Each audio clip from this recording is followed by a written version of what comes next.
is to explain how to do the comparison essay. This is for Art History 1, and it's for the third assignment, which is to write an essay comparing two things. And this will be in prep for the midterm and the final, which are about comparing things. To show you about comparison, I wanted to compare these two pictures. You have two pictures of cars, and they're both Corvettes, and they're both sports cars. And in this case, they are part of a series. Corvettes are made every year, and from, I don't know, sometime in the 50s to now, every year there've been a new Corvette. So these are part of a sequence, and the one on the left is from the 60s, and the one on the right is a present day one. And they're both red. They're both seen from the same point of view, and their differences are very clear, and their similarities are very clear. So the way you would approach this is first to say to yourself, well, what kind of comparison do we have here? It's part of a sequence, and then you would start to say, well, how are they similar and how are they different and how do they relate to one another? Knowing that the relationship between the two is that they're part of a sequence helps you with your strategy as to which similarities and which differences to choose to illustrate the fact that they're both part of a sequence. So you would open, say, with these are both. These are both cars. They're sports cars, red sports cars, red American sports cars. As you think of it, you think you can build together an opening sentence that efficiently lays out basically what they are. These are both American sports cars, meaning that they are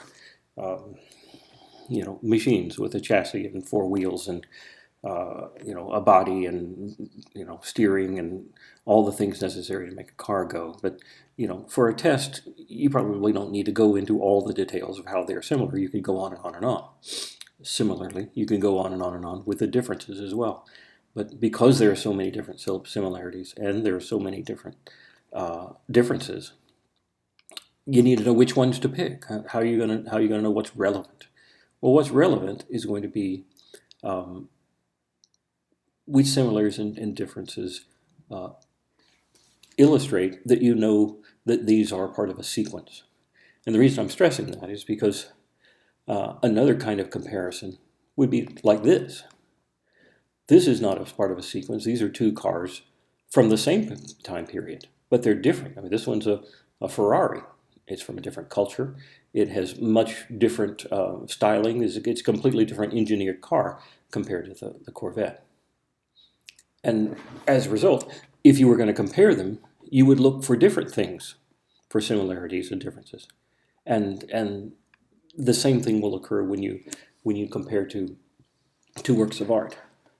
Let's go back to this first comparison. You say, okay, these are both sports cars. They're red sports cars. They're both Corvettes, and they're part of a sequence of Corvettes that began much earlier. And this is one from the 60s, one's from present day, and that the one from the 60s has a different kind of styling than the one that's present day.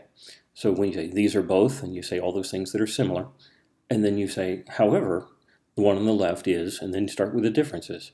It has a kind of styling that was consistent with the sort of styling that occurred in the 60s. It's very curvy and round and feminine shapes, and whereas the one on the right is more faceted, probably due to its influence from, say, the Batman car, and things like that. Over the course of time, there was an evolution and also increases in efficiencies and a desire to make it even more aerodynamic, so that everything that could be made more aerodynamic has been made more aerodynamic. I mean, if you look at the tires are exposed here, whereas here they're covered so that all the air can flow around.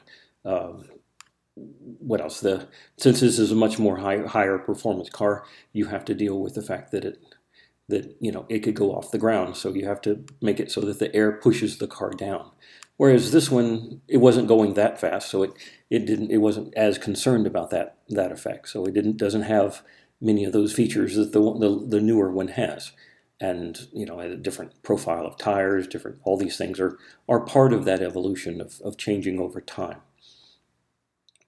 You will find in an art history sequence, say in the Greek sequence of figural sculpture, there's a similar sort of thing where change over time is illustrated in an earlier one and a later one if you're comparing two from two different periods.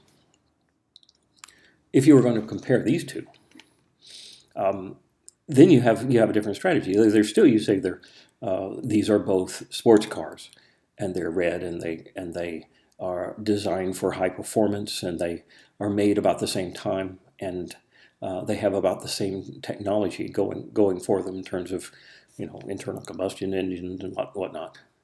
But the one on the left, you would say, however, the one on the left has a front engine. And as a front engine, its weight is on the front, and it's a much more powerful engine. Whereas the one on the right has an engine that is in the middle. Therefore, its weight is more evenly distributed on the wheels, which affects the way the car handles on corners. So the one on the left may be faster on a straightaway because it has more raw power, but doesn't have nearly as much control on turns as this one would have.